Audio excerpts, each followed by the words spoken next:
സുഹൃത്തുക്കളെ, സഹോദരങ്ങളെ, എപ്പോഴും ഈ മറുനാടൻ മലയാളി, മലനാടൻ എന്നാണ് ആളുകൾ വിളിക്കുന്നത്, മലനാടൻ മലം എന്നാണ് പറയുന്നത്. എന്തായാലും ശരി, ഇവൻ ഷാജൻ സ്കറിയ ഒരു മനുഷ്യൻ പറ്റുള്ളവനല്ല. അവൻ മനുഷ്യനാണോ എന്ന് തന്നെ സംശയമാണ്. മനുഷ്യന്റെ രൂപത്തിലിരിക്കുന്ന ഒരു മൃഗം. അതിനുവേണ്ടി പിഗ് റസ്റ്റിക്കുന്ന വേണമെങ്കിലും അവനെ വിളിക്കാം. അവൻ പന്നിക്കും പട്ടിക്കും ഇടയിലാണ് അവൻ. അത്ര വൃത്തികെട്ട മനസ്സിന്റെ ഉടമയാണ്. ഫലസ്തീനിലെ കുട്ടികൾ കൊല്ലപ്പെടുന്നു, സ്ത്രീകൾ കൊല്ലപ്പെടുന്നു, അവരെ കൂട്ടക്കൊല ചെയ്യുന്നു, ബോംബിടുന്നു, മിസൈലടിക്കുന്നു, ഏതെല്ലാം രീതിയിൽ കൊല ചെയ്യുന്നു. അതിൽ അവന് വിഷമം എനിക്കില്ല, എനിക്ക് സങ്കടമില്ല. നിന്റെ സങ്കടവും നിന്റെ വിഷമവും ആരുടെ അന്വേഷിക്കുന്നത്? നീ മനുഷ്യനല്ലല്ലോ. നിന്റെ ഫലസ്തീനിയക്ക് വേണ്ടി സങ്കടപ്പെടാനോ നിന്റെ അടുത്ത് വിഷമിക്കാനോ ആരെങ്കിലും ആവശ്യപ്പെട്ട? ജനങ്ങൾ, അതായത് മനുഷ്യരായിട്ടുള്ളൊരു ലോകത്തിന്റെ പല ഭാഗങ്ങളിലും പ്രകടനം അവർ ജാതിയും മതവും പിന്നെ വർഗവും വർണ്ണവും നോക്കിയല്ല ചെയ്യുന്നത്. മനുഷ്യരായതുകൊണ്ട് അവർക്കും കുട്ടികളുണ്ട്. എടാ, നിനക്കും കുട്ടിയുണ്ടല്ലോ, നിനക്കൊരു പെൺകുട്ടിയെ ഉള്ളെന്നാണ് ഞാൻ അറിഞ്ഞിരിക്കുക. ആ പെൺകുട്ടിക്കും ചിലപ്പോൾ കുട്ടികളുണ്ടാവും. ആ പെൺകുട്ടിയുടെ നിന്റെ മകളുടെ കുട്ടികളെ ആരെങ്കിലും വന്ന് കൊന്നാൽ എങ്ങനെ ഇരിക്കും? നീ തന്നെ ഇന്നാൾ അടി വാങ്ങിച്ചില്ലേ? ആളുകൾ വന്ന് നിന്നെ തല്ലിയില്ലേ? നിന്നെ ഇതുപോലെ റോഡിലിട്ട് തല്ലി നിന്നെ കൊന്നാൽ എന്ത് ചെയ്യും നീ?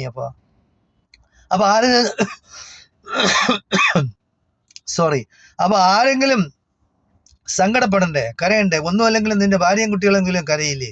അപ്പൊ അത് കരയുമ്പോഴത്തേക്ക് ബാക്കിയുള്ളവർ പറയോ അവൻ ചത്തുപോയി, ശരിയാണ്, അതിനുവേണ്ടി കരയണ്ട എന്ന് പറയോ? എടാ, മനുഷ്യൻ വേണം, മനുഷ്യനായിരിക്കണം. എങ്കിലേ മനുഷ്യരെ കൊല്ലുമ്പോ നീ അതിന് ഉദാഹരണം പറയുന്നത് 2 വർഷത്തിന് മുമ്പ് ഫലസ്തീനികൾ കയറി കുറച്ച് ജൂതന്മാരെ കൊന്നു. എത്ര ജൂതന്മാരെയാണ് കൊന്നത്? അത് നീ മനസ്സിലാക്കാത്ത. അവർ പിന്നെ എന്ത് ചെയ്യണം? അവരെന്ത് ചെയ്യണമെന്ന് പറ. അതിന്റെ മൂലകാരണം നീ അന്വേഷിക്കുന്നത്. എന്ത് മൂലകാരണം നീ അന്വേഷിക്കുന്നത്? 48 വരെ ഇസ്രയേൽ എന്ന് പറയുന്ന ഒരു രാജ്യം ലോകത്തില്ലായിരുന്നു. അത് നിനക്കും അറിയാമല്ല.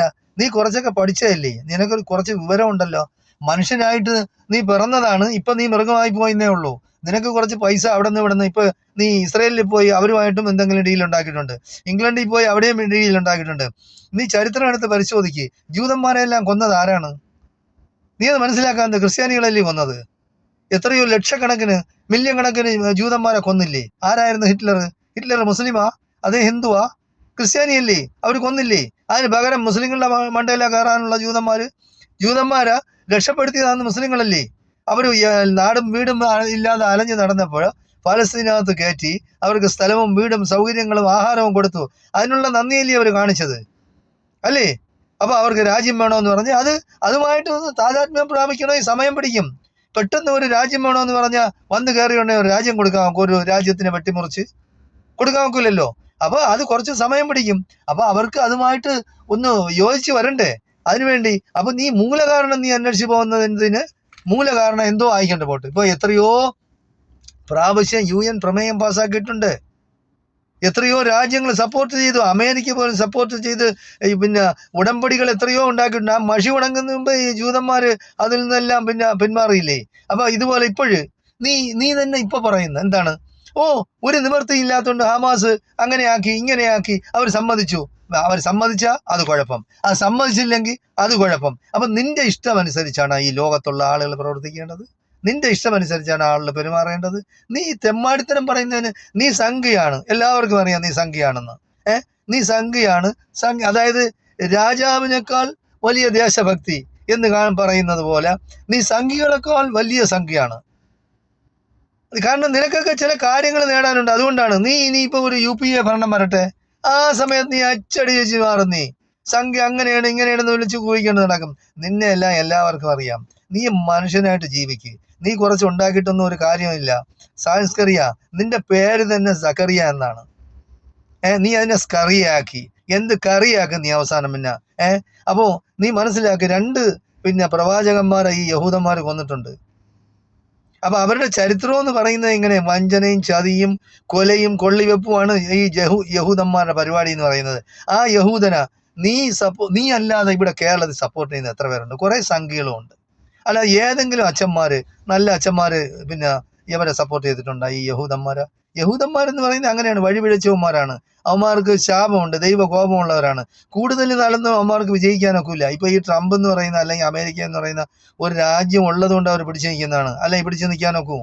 അവരങ്ങനെ ചെയ്ത് കളയും, അവരങ്ങ് എല്ലാവരെയും ക്ഷൗരം ചെയ്ത് കളയും എന്നൊക്കെ നീ വിചാരിക്കുന്നതല്ലേ? അതൊക്കെ നടക്കാൻ പോണ? നീ അതുപോലെ 2 ദിവസത്തിന് മുമ്പ് വേറൊരു വീഡിയോ ഇട്ട് 2060 ലോകം അവസാനിക്കും. നീ ആരടാ ലോകം അവസാനിപ്പിക്കാൻ? നീയാ നിന്റെ തന്തയാണോ ലോകം ഉണ്ടാക്കിയത്? അല്ലല്ല, ദൈവം തമ്പുരാനാണ് ഈ ലോകം സൃഷ്ടിച്ചത്. അപ്പൊ ഈ ലോകം അവസാനിക്കണമെങ്കിൽ ദൈവം തമ്പുരാൻ വിചാരിക്കണം. നീ പറയണേ 2060 പിന്നെ നീ ലോകം അവസാനിക്കും എന്ന് പറഞ്ഞാൽ അങ്ങനെ അവസാനിക്കുമോ? നീ എന്താണ് പൊട്ടത്തരം പറയുന്നതിനൊക്കെ ഒരു മര്യാദ വേണം. നീയൊക്കെ വിദ്യാഭ്യാസവും വിവരമുള്ളവനല്ലേ? നീ വെറുതെ അങ്ങ് എന്തെങ്കിലും വിടുവായി പറഞ്ഞാൽ ബാക്കിയുള്ള ജനങ്ങൾ കേൾക്കണമെന്നാ? നീ പറയുന്നതാണ് ശരി, നീ പറയുന്നത് മാത്രമാണ് ശരി, ബാക്കിയെല്ലാം തെറ്റ്. നീ ബ്രിട്ടൻ ഇന്നാണ് ക്ലാസ് കൊടുക്കുന്നുണ്ട്, ബ്രിട്ടീഷ് ഗവൺമെന്റിന്. അവരങ്ങനെ ചെയ്യണം, ഇവരെ ഇങ്ങനെ ചെയ്യണം. നീ ആരെന്നാണ് നിന്റെ വിചാരം? നീ നീ നീ ചവറ്റുകുട്ടയിലാണ് നിന്റെ സ്ഥാനമൊക്കെ എന്ന് പറയുന്നത്. നീ ഇപ്പൊ ഈ കുറച്ച് പൈസയൊക്കെ ഉണ്ട്, നീ അവിടെ ഇംഗ്ലണ്ടിൽ പോയി താമസിച്ച് നിന്റെ ഭാര്യയും മക്കളും അവിടെ ഇംഗ്ലണ്ടിൽ താമസിച്ച് നീ ഇപ്പൊ ഇംഗ്ലണ്ടിൽ പോകുന്നുണ്ട്, പിന്നെ നീ ഇപ്പൊ ഇസ്രയേലിൽ പോകുന്നുണ്ട്. നീ യഹൂദന്റെ ആളാണ്, നീ അതായത് ചാരനാണ്. നീ ഇംഗ്ലീഷുകാരുടെ ആയിരുന്നാലും ശരി, അല്ലാത്തവരെ ആയിരുന്നാലും ശരി, യഹൂദന്റെ ആയിരുന്നാലും ശരി, നീ ഇപ്പൊ ഈ സംഖ്യകളുടെ ആയിരുന്നാലും ചാരനാണ്. നിന്നെ വിശ്വസിക്കാൻ കൊള്ളൂല. നീ ഒരു മനുഷ്യനെ അല്ല. നിന്റെ അവസാനം എന്ന് പറഞ്ഞാൽ നീ വളരെയധികം പുഴുത്തേ നീ ചാവുള്ളൂ. ഞാൻ നിന്റെ അടുത്ത് പറയാണ്, നീ എഴുതി എഴുതി വെച്ചോ. നീ ഇതിന് തെറ്റുകളും കുറ്റങ്ങളും നീ ഏറ്റു പറഞ്ഞ് ദൈവത്തിന്റെ അടുത്ത് നീ മാപ്പ് പറഞ്ഞാൽ ചിലപ്പോൾ രക്ഷപ്പെടും. കാര്യം ദൈവം എല്ലാം പുറത്തു കൊടുക്കുന്നവനാണ്. നിനക്കറിയാനോ നീ ദൈവവിശ്വാസിയാണെന്നാണ് പറയുന്നത്. ഇനി ദൈവവിശ്വാസിയാണോ ഇല്ല എന്ന് നമുക്ക് എങ്ങനെ അറിയാം? അത് അറിയാൻ നോക്കില്ല. കാരണം നീയൊക്കെ എന്ന് പറഞ്ഞാൽ സൗകര്യം പോലെ നിറം മാറുന്നവന്മാരാണ്. അപ്പൊ നീ ഈ ഗാസയിലെ കുട്ടികൾക്ക് വേണ്ടി ഇവിടെയുള്ള സാംസ്കാരിക നായകരും മറ്റവരും മറിച്ചവരും എല്ലാം കൂടെ 18,000 കുട്ടികളുടെ പേര് വായിക്കണം എന്ന് പറഞ്ഞാൽ നിനക്ക് ഉരുപൊട്ടുന്നത് എന്ത്? നിന്റെ കുട്ടി ചിലപ്പോൾ അതിലതുണ്ടായിരുന്നെങ്കിലാ? ഈ യഹൂദന്മാർ ബോംബ് വർഷിച്ചതിൽ നിന്റെ കുട്ടിയാ, നിന്റെ മോളാ, നിന്റെ ഭാര്യ ഉണ്ടായിരുന്നെങ്കിലാ? അപ്പൊ നീ എന്ത് ചെയ്യാനിത്? നീ തന്നെ ഇപ്പൊ അവിടെ പോയില്ലേ? ഈ യഹൂദന്മാർ മിസൈൽ അടിക്കുമ്പോഴാ അല്ലാത്തപ്പോഴാ പിന്നെ നിന്റെ തലയിലാണ് വീണിരുന്നെങ്കിലാ? അപ്പൊ എന്ത് ചെയ്യും നീ? അപ്പൊ നിന്റെ മരണം എന്ന് പറയുന്നത് ദൈവം നിശ്ചയിച്ചിട്ടുണ്ട്. അത് എങ്ങനെയാണെന്ന് പറഞ്ഞാൽ അതുപോലെ നീ മരിക്കുള്ളൂ. നീ എന്തായാലും ശരി, നീ പെട്ടെന്നൊന്നും മരിക്കില്ല. നിന്നെ വളരെയധികം കഷ്ടപ്പെട്ട് നീറി ചത്ത് നിന്റെ ഭാര്യയും കുട്ടികളും ഒക്കെ നിന്നെ വീട്ടിൽ നിന്ന് ഇറക്കി വിടും. അങ്ങനെ പുഴുത്തേ നീ ചാവുള്ളൂ. നിനക്ക് മനുഷ്യരുടെ ശാപം നിന്റെ അവസാനം വരെ ഉണ്ടാവും. നിന്നെ പ്രസവിച്ച് വളർത്തിയ ആ തള്ളയ്ക്കും തന്തയ്ക്കും വരെ ശാപം ഉണ്ടാവും. കാര്യം നിന്നെ പോലെ ഒരു തെമ്മാടി, ഒരു വൃത്തികെട്ടവനാണ് പിന്നെ അവരെല്ലാം നോക്കിയത് കൊണ്ട്. നീ അതുകൊണ്ട് സൂക്ഷിച്ചും ശ്രദ്ധിച്ചും നീ ജീവിക്കും. മനുഷ്യൻ എന്ന് പറഞ്ഞാൽ മനുഷ്യന്റെ രൂപത്തിലാണ് നീ ഉള്ളത്. അപ്പൊ മനുഷ്യന്റെ രൂപം, പിന്നെ അവന്റെ സ്വഭാവവും, പിന്നെ അവന്റെ എന്തെങ്കിലുമൊക്കെ നിനക്ക് വേണം. നിനക്കതൊന്നുമില്ല. നീ എന്താ പറയുക? നീ 2 ദിവസത്തിന് മുമ്പ് വേറൊരു വീഡിയോ ഞാൻ കണ്ടു. നീ പറയുന്ന ഇസ്രയേലിന് വേണ്ടി നീ അങ്ങ് സംസാരിക്കുകയാണ്. ഘോരം ഈ അവിടെ വന്നില്ല UN പിന്നെ നെതന്യാഹു പ്രസംഗിച്ചു, മറ്റതാണ് മറിച്ചാണ്, മുന്നറിയിപ്പ് കൊടുത്തു ലോകത്തിന്. ആരടാ നെതന്യാഹു? പട്ടിക്കും നീച്ചയാണ്, അതായത് അവൻ പന്നിക്കും നീച്ചയാണ്, പിന്നെ താഴെയാണ് അവൻ. കേട്ടാ? നീ അത് മനസ്സിലാക്ക്. നീയും അവനും ഒക്കെ ഒരു കേട്ടവന്മാര് തന്നെ. ഭീകരനായ ഒരു നെതന്യാഹുവിനെ നീ ന്യായീകരിക്കുകയാണ്. അവിടെ വന്ന് മുന്നറിയിപ്പ് കൊടുക്കുന്നത്. ആർക്കാണ് മുന്നറിയിപ്പ് കൊടുക്കുന്നത്? അവൻ ആർക്ക് മുന്നറിയിപ്പ് കൊടുക്കുക? അവന്റെ മുന്നറിയിപ്പൊന്നും കൂടുതലൊന്നും നീളൂല്ല. നീ കണ്ടോ? നീ വളരെ സൂക്ഷിച്ച് ജീവിക്കുന്നത് നിനക്ക് നല്ലതാണ്. നീ തെമ്മാടിത്തരവും വെട്ടിത്തരവും നീ പറയുന്നതിനൊക്കെ ഒരു മര്യാദയുണ്ട്. നിനക്ക് ദൈവഭയം ഇല്ലാത്തവനാണ് നീ ജനങ്ങളെ, നീ ഒന്നുമല്ലെങ്കിലും ഈ ലോകത്തിന്റെ മുമ്പിൽ നിനക്ക് ഉള്ള സ്ഥാനം എന്താണെന്ന് നീ മനസ്സിലാക്ക്. നിനക്കൊരു ലജ്ജയില്ലല്ലോ? നീ മനുഷ്യനായി പിറന്നതിൽ എനിക്ക് വളരെ ലജ്ജയുണ്ട്. അത് മാത്രമല്ല, നീ ഒരു മലയാളിയായതിൽ, നീ ഒരു മലയാളിയാണെന്ന് പറയാൻ തന്നെ എനിക്ക് നാണക്കേടാണ്. കാരണം നീ ഇത്രയും ഹൃദയമില്ലാത്ത വൃത്തികെട്ട വികൃതമായ മനസ്സിന്റെ ഉടമയാണെന്ന് നിനക്ക് ഇപ്പോഴാണ് എനിക്ക് മനസ്സിലായത്. നീ നെതന്യാഹു സംസാരിക്കുന്നതെന്നും വലിയ കാര്യമായിട്ട് കൈയും കാലും എടുത്ത് കുടഞ്ഞ് നീ യഹൂദന്മാർക്ക് വേണ്ടി സംസാരിക്കുന്നത് ഞാൻ കണ്ടതാണ്. നീ ഇത്രയും വൃത്തികെട്ട ഒരു ജന്തുവായി പോയല്ല. നിനക്ക് എന്തെങ്കിലും ശരി, എന്തായാലും നീ മനുഷ്യന്റെ കോലത്തിൽ പിറന്നവനല്ലേ. നിനക്ക് പടച്ച തമ്പുരാൻ, അതായത് ദൈവം തമ്പുരാൻ നിനക്ക് നല്ലത് വരുത്തട്ടെ. നിന്റെ മനസ്സിൽ ഇതൊക്കെ മാറ്റി മറിഞ്ഞ് നീ ചിലപ്പോൾ നല്ലവനാവുന്നെങ്കിലാ പറയാനൊക്കില്ല. ഇപ്പൊ ഞാൻ ഫലസ്തീന് വേണ്ടി സംസാരിക്കുന്നു. ഫലസ്തീന് വേണ്ടി മാത്രമല്ല ഞാൻ സംസാരിക്കുന്നു, ലോകത്ത് എവിടെ എന്ത് അനീതി കണ്ടാലും ഞാൻ സംസാരിക്കും. അതിപ്പോൾ ഫലസ്തീനിലായിരുന്നാലും ശരി, വേറെ എവിടെയായിരുന്നാലും ശരി. ഇപ്പോൾ ഏറ്റവും കൂടുതൽ എന്ന് പറയുന്ന പ്രശ്നങ്ങൾ ഉണ്ടാവുന്നത് അവിടെയാണ്. അത് വംശീയ ഹത്യയാണ് നടക്കുന്നതെന്ന് ലോകത്തിലുള്ള എല്ലാ രാജ്യങ്ങളും പറയുന്നു. ഒരു വിഭാഗം ജനങ്ങളെ കൊന്നൊടുക്കുകയാണ്. അത് എങ്ങനെ? അവിടെ അതിക്രമിച്ച് കയറി അവർ ആ രാജ്യം പിടിച്ചെടുത്തിട്ട് അവിടെയുള്ള സ്ത്രീകളെയും കുട്ടികളെയും കൊന്നുകൂട്ടുന്നു. ഇവിടെ അതൊക്കെ ഒരു മര്യാദയ്ക്ക് പറഞ്ഞതാ? മര്യാദയാ അത്? ബ്രിട്ടീഷുകാർ ഇവിടെ വന്ന് എന്തെല്ലാം കുഴപ്പങ്ങൾ കാണിച്ച്, എന്തെല്ലാം കുഴപ്പങ്ങൾ കാണിച്ച് നിനക്ക് അറിഞ്ഞൂടെ? നീയൊക്കെ അതിന് സപ്പോർട്ട് ചെയ്തല്ലേ? എത്ര, അതായത് യഹൂദന്മാർ ചത്തതിൽ കൂടുതലായിട്ട് ഈ ഇന്ത്യയിലുള്ള മുസ്ലിങ്ങളും ഹിന്ദുക്കളും മരിച്ചിട്ടുണ്ട്. അപ്പൊ രാജ്യത്തിന് വേണ്ടി മരിച്ചു കഴിഞ്ഞാൽ അതൊക്കെ എന്ന് പറയുന്നത് ഷഹീദ്, അതായത് രക്തസാക്ഷിത്വം മരിക്കുകയാണ്. അതുപോലെയാണ് ഹമാസ് എന്ന് പറയുന്നത്. ഹമാസ് എന്ന് പറയുന്ന സ്വാതന്ത്ര്യ സമര പോരാളികളാണ്. അവനൊന്നും പിന്നെ ഭീകരന്മാരല്ല. അത് നീ മനസ്സിലാക്കാനുള്ള കഴിവ് നിനക്കില്ലാതായിപ്പോയി. മനുഷ്യന്റെ ഗുണവും പിന്നെ മനുഷ്യന്റെ രൂപവും ഒന്നും ഇല്ലാത്ത നിന്നെ പറ്റി പറഞ്ഞിട്ട് വലിയ കാര്യമൊന്നുമില്ല. അതുകൊണ്ട് നീ ഇനിയെങ്കിലും നീ നന്നാവാൻ നോക്കണമെന്നാണ് ഷായൻസ്കറി എനിക്ക് പറയാനുള്ളത്. നിന്റെ അടുത്ത് ഇനി കൂടുതൽ വെട്ടുപോത്തിന്റെ അടുത്ത് വേദം ഓതിയിട്ട് കാര്യമില്ല എന്ന് പഴമക്കാർ പറയാനുണ്ട്. അതുപോലെ നിന്റെ അടുത്ത് പറഞ്ഞിട്ടില്ല. എന്തായാലും ശരി സുഹൃത്തുക്കളെ, സഹോദരങ്ങളെ, നമ്മുടെ നാടിന് വേണ്ടിയായിരുന്നാലും ശരി, നമ്മൾ ബാക്കിയുള്ള നാടിന് വേണ്ടിയായിരുന്നാലും ശരി, എല്ലാവരും സഹോദരങ്ങളാണ്. മനുഷ്യരെല്ലാം സഹോദരൻ, ആദമിന്റെ സന്തതികളാണ് നമ്മളെല്ലാം വളരെയധികം സ്നേഹിച്ചും സന്തോഷമായിട്ടും സൗഹൃദത്തിലും കഴിഞ്ഞുകൂടണമെന്നാണ് എനിക്ക് പറയാനുള്ളത്.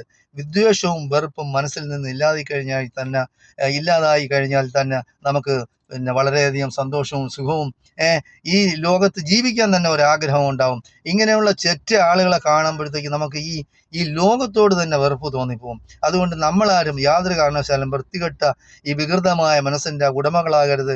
നമ്മളെല്ലാം പരസ്പരം സഹകരിച്ചും സന്തോഷത്തിലും ജനങ്ങളുടെ ക്ഷേമത്തിന് വേണ്ടി പ്രവർത്തിച്ചും നമ്മൾ ജീവിക്കണമെന്നാണ് എനിക്ക് നമ്മുടെ നാട്ടിലെ പ്രത്യേകിച്ച് കേരളത്തിലെ യുവനങ്ങളോടും ബാക്കിയുള്ള ആളുകളോടും എനിക്ക് പറയാനുള്ളത്. ശ്രീരശ്മി എന്ന് പറയുന്ന ഒരു പെൺകുട്ടി, മലയാളി പെൺകുട്ടി, ആ കുട്ടിക്ക് ആകുന്നത് എന്താണ്, ഫലസ്തീന് വേണ്ടി ചെയ്യാൻ കഴിയുന്നത് എന്താണ്, അത് ആ കുട്ടി ചെയ്തു.